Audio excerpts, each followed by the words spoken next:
की वुसअत का पता चलता है तो इंसान को फिर इंटेलेक्चुअल ह्यूमिलिटी होती है। इंसान अक़ली तौर पे बहुत हलीम होता है कि ओहो मुझे तो कुछ भी नहीं पता, ये दुनिया मेरे उस सोच और मेरी फ़िक्र और मेरे अंदाज़ों से कहीं बहुत बड़ी है। तो वो जो ट्रैवल आपको आपके अंदर मेरे अंदर वो इंटेलेक्चुअल ह्यूमिलिटी पैदा करता है।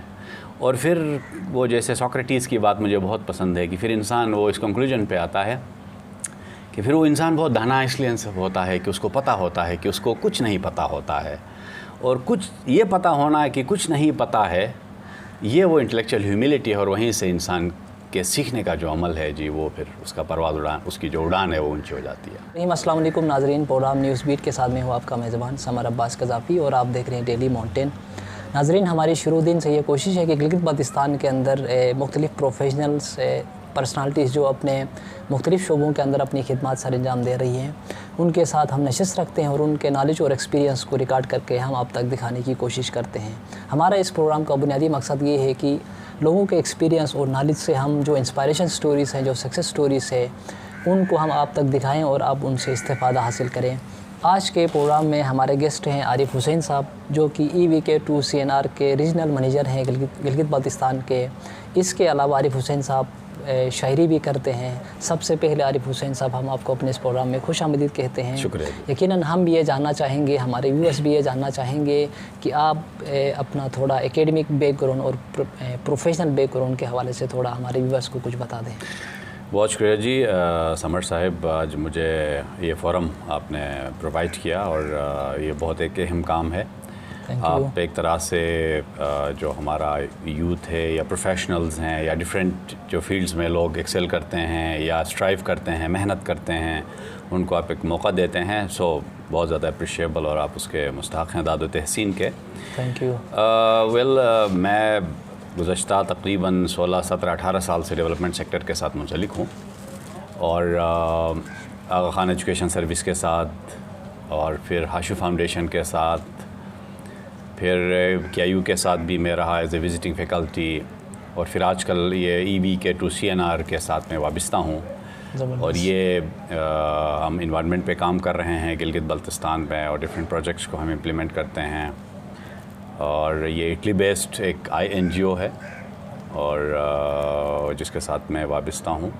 सो ये टोटल आप कह दें कि 18-20 साल का मेरा अब तक का ओवरऑल एक्सपीरियंस है जी। एजुकेशन में मैंने मास्टर्स किया है और फिर डिफरेंट कोर्सेज़ किए हैं प्रोजेक्ट मैनेजमेंट के, ज़ेबिस्ट से भी और इधर उधर से भी डिफरेंट ट्रेनिंग्स की हैं। तो ये ओवरऑल बहुत ज़बरदस्त, बहुत अच्छी आपकी स्ट्रांग प्रोफाइल है। अच्छा, जैसा कि आपने कहा कि EVK2 CNR इन्वायरमेंट के ऊपर काम कर रहा है, इस वक्त गिलगित बाल्टिस्तान के अंदर इन्वायरमेंट से रिलेटेड क्या चैलेंजेस हैं, क्या इशूज़ हैं?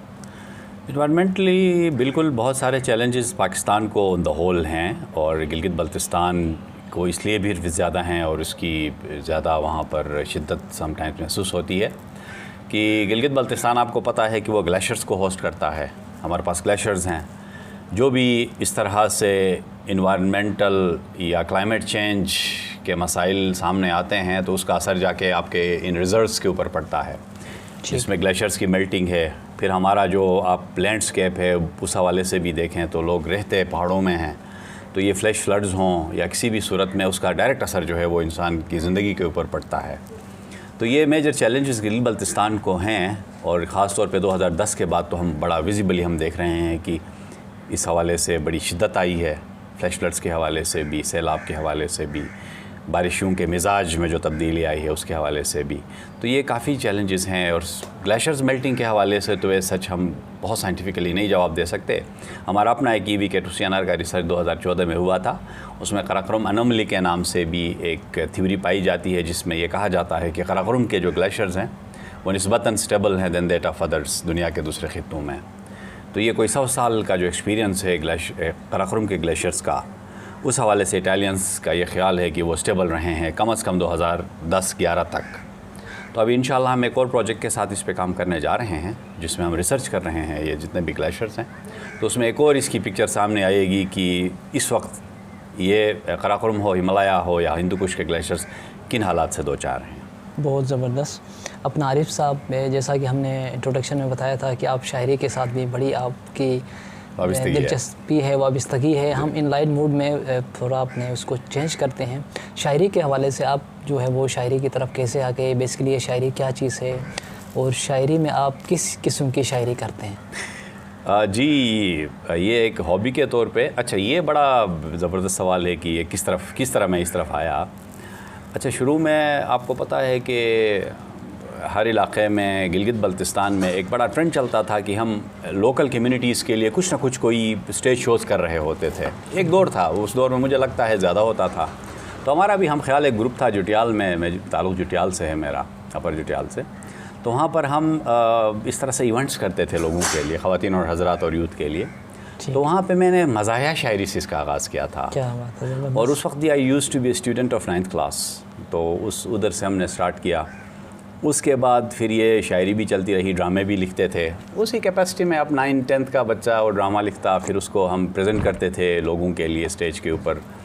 और फिर ये शायरी चलती रही। फिर मैंने बुरशस की में शायरी बहुत सारी की, जो कि रेडियो पाकिस्तान से मेरे कलाम चलते हैं, रिकॉर्डेड हैं बहुत सारे। इसके अलावा जी मेरी मुज़ाहिमती शायरी उर्दू में काफ़ी ज़्यादा है। और फिर गज़ल भी मैंने लिखी है, बुरशस की में भी, उर्दू में भी। तो लेकिन ज़्यादा मेरा जो कंसंट्रेशन रहा मुज़ाहिमती शायरी के ऊपर ज़्यादा रहा है जी। बहुत ज़बरदस्त। अच्छा, आप एज़ अ शायर आप क्या समझते हैं कि इस शायरी का मुस्तकबिल जो है वो आपको कैसा नज़र आ रहा है? आज के दौर में सोशल मीडिया है, स्मार्टफोन है, हमारी ज़िंदगी एक स्मार्ट उसकी तरफ हम एरा में अंदर रहते हैं। ऐसे सूरत हाल में आने वाले दौर में आप इस शायरी को कहाँ देखते हैं? लिटरेरी वर्क जो भी है जी, इस सारा मैं समझता हूँ कि बहुत सारे मुश्किलात हैं, चैलेंजेस से दो चार है। वो इसलिए कि आप जिस तरह ख़ुद कह रहे हैं कि टेक्नोलॉजी का असर हमारी लाइफ पे इतना ज़्यादा पड़ा है कि जो हमारे पास फ़रागत के लम्हे होते हैं वो हमने मोबाइल ने हमसे छीना है, या फिर दुनिया के दूसरे जितने भी टेक्नोलॉजिकल हमारे पास इस तरह से डिवाइसेस हैं उन्होंने हमसे वो छीन लिया है। तो पहले ये होता था कि ये फ़रागत के लम्हे हम देते थे अपनी शायरी के लिए। जिस शख्स की जो भी मिजाज था और जिस तरह से उसका एप्टीट्यूड होता था उस हिसाब से कोई प्रोज़ लिखता है, मज़मून निगारी होती थी, शायरी होती थी। अब वो चीज़ चैलेंजेस तो हैं। मुस्तक़बिल में मुझे लगता है कि काफ़ी चैलेंजेस होंगे कि शायद वो टाइम हम नहीं दे पाएंगे, हम जस्टिफाई नहीं कर पाएंगे कि किस तरह से हमने शायरी के साथ ज़ाहिर है देखें उसमें हमें खलवत चाहिए, आपको इन्हमाक चाहिए, पीस ऑफ माइंड चाहिए शायरी के लिए। ये कुछ चीज़ें हैं, ये सारी चीज़ें आज के दौर में ज़रा मुश्किल ही से मुयस्सर आ रही हैं, तो चैलेंजेस बहुत हैं। बहुत ज़बरदस्त। अच्छा आरिफ साहब, आप अपने प्रोफेशनल करियर के दौरान, जैसा कि आपने कहा तकरीबन 18-19 साल से आप कर रहे हैं, इसी दौरान आप कोई ऐसी स्टोरी शेयर करना चाहेंगे हमारे व्यूअर्स के साथ जो उनके लिए इंस्पायरेशन हो, उनके लिए मोटिवेशनल हो? कोई ऐसी स्टोरी जिसमें आपको चैलेंजेस फेस करना पड़े, ताकि हमारे जो व्यूअर्स देख रहे हैं उनके लिए आपकी स्टोरी से कोई इंस्पायरेशन मिले और मोटिवेशन मिले, फर्दर वो अपने प्रैक्टिकल लाइफ में उससे सीख सकें? यस, प्रोफेशनल लाइफ के अंदर चैलेंजेस भी हैं जी। और इसके अंदर ये है कि आदमी सेल्फलेसली काम कर ले। और स्टोरीज़ तो लाइफ के अंदर बहुत सारी आती हैं, ख़ास तौर पे जो ट्रैवल ओरिएंटेड हमारी जॉब्स होती हैं, जिसमें हम फील्ड विज़िट्स कर रहे होते हैं। हमने पहाड़ों में भी जाना होता है, हम रेंज लैंड्स पास्चर्स में जाते हैं, कम्युनिटीज़ से मिलते हैं। तो वो एक लम्हा हमारे लिए ज़ाहिर है बहुत अहम होता है और मुअस्सर होता है। हमें हर चीज़ से देखने को सीखने को मिलता है। और चूँकि मेरा जो मैंने EVK to CNR को ज्वाइन किया, इसके अंदर इस सेंस में था कि मेरी लर्निंग का जो होराइज़न था वो ज़्यादा ब्रॉडर इस सेंस में था कि मुझे ट्रैवलिंग का ज़्यादा मौका मिला और फिर मैं लोगों तक गया, कम्युनिटीज़ के साथ मेरी मीटिंग्स हुई। जो चीज़ मैंने देखा कि गिलगित बल्तिस्तान में अवेयरनेस बहुत ज़्यादा फैला है, लोग ज़्यादा अवेयर्ड हैं, लोगों के पास अंडरस्टैंडिंग इश्यूज़ के हवाले से काफ़ी ज़्यादा हैं। थोड़ा सा हम अगर उन पे काम करता है सिविल सोसाइटी, गवर्नमेंट इंस्टीट्यूशंस, तो फिर हमें अपने जो ऑब्जेक्टिव्स को अचीव करने में काफ़ी आसानी होती है। वो इन्वायरमेंट के हवाले से, वो कंजर्वेशन के हवाले से, national parks and protected areas के मैनेजमेंट के हवाले से। लेकिन हमें जो चीज़ मैंने सीखा वो ये था कि जब तक हम उनको अल्टरनेटिव्स न दें, अल्टरनेट रिसोर्सेज न दें, तब तक तो उनको मसाइल हैं। जैसे अगर हम कहते हैं कम्युनिटीज़ से कि वो किसी नेशनल पार्क के अंदर ये चीज़ें करें, ये ना करें, डूज़ एंड डोंट्स का जब हम तयन करते हैं तो फिर अल्टरनेटिवली गवर्नमेंट की ज़िम्मेदारी है या जो भी वहाँ पे इदारे काम करते हैं उनकी ज़िम्मेदारी है कि हम उनको रिसोर्स दें। जैसे मैं आपकी छोटी सी आपको एक मिसाल दूँ, हमने लोगों से कहा कि जी आप ये दरख्त कम काटें, तो फिर हमें अल्टरनेट एनर्जी रिसोर्सेज की तरफ भी जाना पड़ा। जैसे हमने उनको फ्यूल एफिशिएंट स्टोव्स दिए। उसका ये काम होता था कि जी एक बहुत कामयाब हमारा यह तजुर्बा रहा कि जिसमें एक तो लकड़ी कम जलती है उसमें, but at the same time उसके साथ एक टैंकी वाटर टैंक अटैच्ड होता है, तो वो गर्म पानी भी दे रहा होता है। तो पानी को गर्म करने के लिए आपको एडिशनल लकड़ी जलाने की ज़रूरत नहीं पड़ती। उसी कुकिंग के दौरान या जब आप अपने लिए हीटिंग के लिए जला रहे होते हैं आग, पानी गर्म हो जाता है। तो इस तरह से कई स्टोरीज़ हैं जो आप फील्ड में जाते हैं तो वो आपको फिर हैंड्स ऑन एंड प्रैक्टिकल आपको नॉलेज मिलता रहता है, और फिर आप इसको रेप्लिकेट करते हैं दूसरे तीसरे चौथे जगहों के ऊपर सिनेरियोज़ में। तो ये लाइफ लॉन्ग लर्निंग है और एवरी डे एक नई आपको सीखने को चीज़ मिलती है। जी सफ़र वसीले ज़फ़र जिस तरह कहा जाता है। बहुत ज़बरदस्त। अच्छा, ये ट्रैवलिंग की बात आ गई है, सफ़र की बात आ गई है, तो मुझे खुद बताते खुद सफ़र करने का बहुत शौक़ है। आप क्या समझते हैं दुनिया के अंदर जितनी भी रिसर्च स्टडीज़ हैं उनके फाइंडिंग्स ये है कि ट्रैवलिंग से जो इंसान हैप्पीनेस महसूस करता है वो पैसों से नहीं करता है। आपका एक्सपीरियंस क्या कहता है कि ट्रैवलिंग करने से किस हद तक ट्रैवलिंग इंसान के लिए कितना ज़रूरी है और इसके क्या फ़ायदे हैं? ट्रैवलिंग देखें बेसिकली सफ़र जो है ना जी, वो कहा गया है जैसे अगर आप रिलीजियस पॉइंट ऑफ व्यू से भी जाएं तो उधर कहा गया है कि जी देखो के ऊपर है ना, फ़िक्र करो, तदब्बुर के ऊपर स्ट्रेस किया गया है। तो ये जो फ़िक्र है, कंटेम्पलेशन है, देखना है, ऑब्जर्वेशन है, तो ये बेसिकली इसके साथ सफ़र का जो एलिमेंट है वो बहुत इम्पॉर्टेंट है। तो जब आप जाएंगे नहीं, देखेंगे नहीं, कल्चरल डिस्कवरीज़ नहीं करेंगे, लोगों में नहीं घुलेंगे मिलेंगे, क्योंकि अदरवाइज़ वो फ्रॉग ऑफ वेल है ना जी। फ्रॉग ऑफ वेल का कॉन्सेप्ट ये है कि एक वेल के अंदर एक फ्रॉग रहता है तो उसको लगता है कि पूरी कायनात बस यही है, लेकिन जब आप उससे वो बाहर निकलता है तो फिर लगता है अच्छा नहीं जी, सरकमफ्रांस तो उससे कहीं बड़ा है जो मेरे पास थोड़ी देर पहले था। सो जैसे जैसे आप उससे बाहर जा रहे होते हैं तो आपको जो पता चलता है कि दुनिया तो बहुत वसी है, और जब दुनिया की वुसअत का पता चलता है तो इंसान को फिर इंटेलेक्चुअल ह्यूमिलिटी होती है। इंसान अक़ली तौर पे बहुत हलीम होता है कि ओहो मुझे तो कुछ भी नहीं पता, ये तो दुनिया मेरे उस सोच और मेरी फ़िक्र और मेरे अंदाज़ों से कहीं बहुत बड़ी है। तो वो जो ट्रैवल आपको आपके अंदर, मेरे अंदर वो इंटेलेक्चुअल ह्यूमिलिटी पैदा करता है। और फिर वो जैसे सोक्रेटिस की बात मुझे बहुत पसंद है कि फिर इंसान वो इस कंक्लूजन पे आता है कि फिर वो इंसान बहुत दाना इसलिए होता है कि उसको पता होता है कि उसको कुछ नहीं पता होता है, और कुछ ये पता होना है कि कुछ नहीं पता है, ये वो इंटेलेक्चुअल ह्यूमिलिटी है। और वहीं से इंसान के सीखने का जो अमल है जी, वो फिर उसका परवाज़ उड़ान, उसकी जो उड़ान है वो ऊंची हो जाती है। बहुत ज़बरदस्त। अच्छा अपना आरिफ साहब, जैसा कि आपने ओवरऑल गिलगित बाल्टिस्तान के हवाले से इन्वायरमेंट के ऊपर, ग्लेशियर्स के ऊपर, माउंटेन्स के ऊपर, जो हमारी पहाड़ी सिलसिले हैं उनके ऊपर, नेचर जो रिसोर्सेज के ऊपर, ये सब हमें क्या पैगाम देते हैं? आपका एक्सपीरियंस क्या कहता है? ये हमारे पहाड़, ये हमारे ग्लेशियर्स, हमारी ये खूबसूरती, उससे हम उसका दानिशमंदाना इस्तेमाल हम कैसे कर सकते हैं? जी देखें, ये एसेट्स हैं। जैसे सस्टेनेबल डेवलपमेंट का जो एक जार्गन आजकल बड़ा यूज़ हो रहा है, सस्टेनेबल डेवलपमेंट के अंदर के जो एलिमेंट्स हैं उसमें एक तो हम ये कहते हैं कि जी पॉवर्टी की रिडक्शन हो, but at the same time protection of planet भी इंश्योर कर लें। जो से SDGs का भी यही गोल, सस्टेनेबल डेवलपमेंट गोल या ग्लोबल गोल जिसको कहा जाता है, जो 17 कॉम्पोनेंट्स हैं उसके अंदर एक यही है कि हम प्लैनेट को महफूज रख के आने वाले नस्लों को हम एक अच्छी बेहतर ज़मीन दे दें। बेहतर हम एक सिचुएशन के अंदर, आज की सिचुएशन से कहीं बेहतर हम उनको ट्रांसफ़र कर दें जो भी रिसोर्सेज हैं।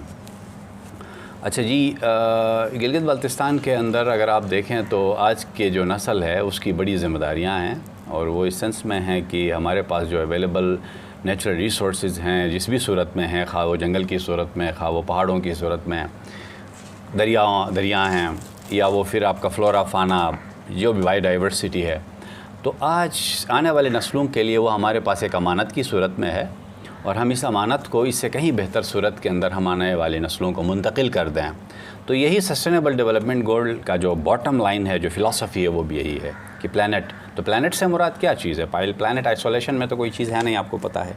वही पहाड़ हैं, वही लैंडस्केप है, वही परिंदे हैं, जानवर हैं, वाइल्ड लाइफ है, दरिया हैं, पानी, ये सारा इसको एक्सप्लॉइट किए बगैर इसकी डिग्रेडेशन किए बग़ैर हम आने वाली नस्लों को एक बेहतर अगर ज़मीन, एक बेहतर इन्वायरमेंट देते हैं तो ये सस्टेनेबिलिटी है। और गिलगित बल्तिस्तान में ये बहुत ज़्यादा अहमियत का हामिल है। जैसे क़बलन भी मैंने अर्ज़ किया था कि हमारा इकोसिस्टम बहुत फ्रेजाइल है और बड़े ख़तरात, अगरचे हम पाकिस्तान एमिशन में ज़्यादा रोल नहीं है कार्बन डाइऑक्साइड अगर आप देखें, लेकिन जो हमारे नेबरिंग कंट्रीज़ हैं, चाइना है और इंडिया है, तो उसका असर इस खित्ते पे पड़ता है। हमारा अपना बहुत कम एमिशन है कार्बन डाइऑक्साइड का, लेकिन इस सूरत में हम फिर भी हमने बचाना तो है, वो दरख्तों को बचाने की सूरत में है, वो वाइल्ड लाइफ को बचाने की सूरत में है, पानी को गंदा नहीं करने की सूरत में है, ग्लेशियर्स को डिग्रेडेशन से बचाने की सूरत में है। तो ये बड़ा इंटीग्रेटेड अंदाज के अंदर हमें जाने की ज़रूरत है जी। जो सस्टेनेबल डेवलपमेंट के हवाले से अगर हम बात करते हैं तो गिलगित बल्तिस्तान के अंदर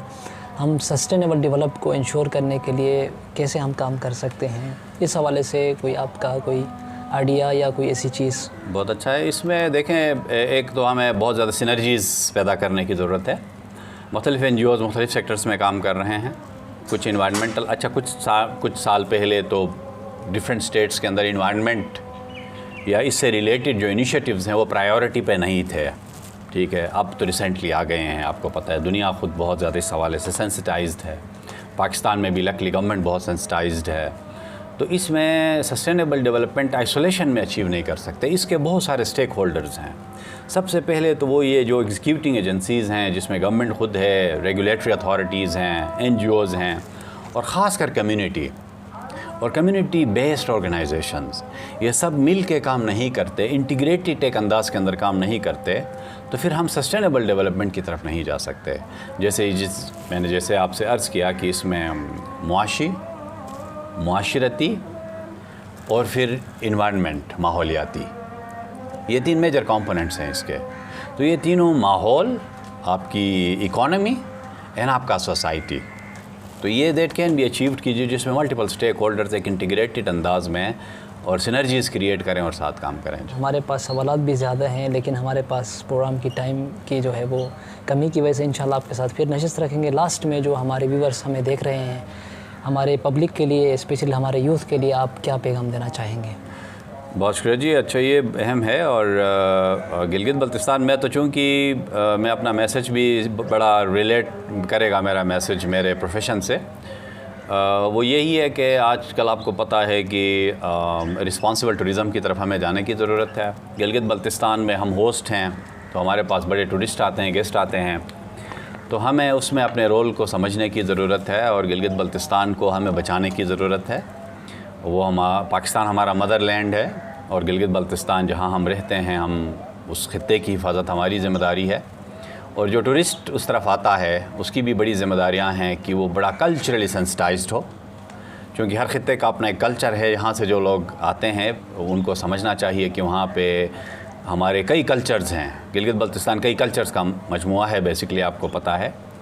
तो उसको समझना और कल्चरल सेंसिटिविटी बहुत इंपॉर्टेंट है, दुनिया के अंदर है, पाकिस्तान में निस्बतन थोड़ा कम है अनफॉर्चुनेटली। तो टूरिस्ट को समझने के बाद दूसरा वहाँ का माहौल है, उसको डिग्रेडेशन से बचाना भी टूरिस्ट की बहुत बड़ी ज़िम्मेदारी है कि वो वेस्ट एंड ट्रैश जो है अपने साथ, जो गंदगी है, उसको ना फैलाए। और ख़ासकर जब प्रोटेक्टेड एरियाज़ में हमारे लोग जाते हैं, देवसाई में, central Karakoram national, even rural areas में, आई मीन ये अर्बन एरियाज़ में, सिटीज़ में, गिलगित हो, स्कर्दू हो, हुंजा हो या जो भी दूसरे, तो वहाँ पे हमारी ज़िम्मेदारी बनती है टूरिस्ट की कि जी वो एक बहुत रिस्पॉन्सिबल किरदार अदा करे।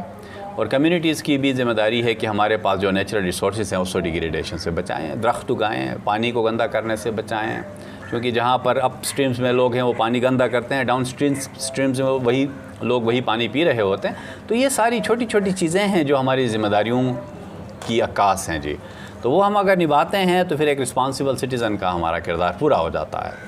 नाज़रीन, लास्ट में इस पैगाम के साथ, कुदरत ने जितने भी हमें नियामत दिए हैं, पहाड़ की शक्ल में, दरिया की शक्ल में, समंदर की शक्ल में, जंगलात की शक्ल में, ये सब जो है वो अल्लाह की तरफ से एक नियामत है। ये कोई हमारी ज़ाती जो है वो प्रॉपर्टी नहीं है, ये हम सब की है। हमने इंसानियत के लिए जो है वो इससे इस्तिफ़ादा हासिल करना है। हमें चाहिए कि हम अपने माहौल को साफ़ सुथरा रखें। ये माहौल जो है वो हमारे आने वाले नस्लों के लिए ज़रूरी है। इसके अलावा हमें इको टूरिज़म के हवाले से, रिस्पॉन्सिबल टूरिज़म के हवाले से, कल्चर टूरिज़म के हवाले से हमें गिलगित बल्तिस्तान के अंदर काम करने की ज़रूरत है। कुदरत ने जितने भी वसाइल हमें दिए हैं उनका हम दानिशमंदाना इस्तेमाल करें। इसी के साथ अपने मेज़बान समर अब्बास कज़ाफ़ी को इजाज़त दें। अल्लाह हाफ़िज़।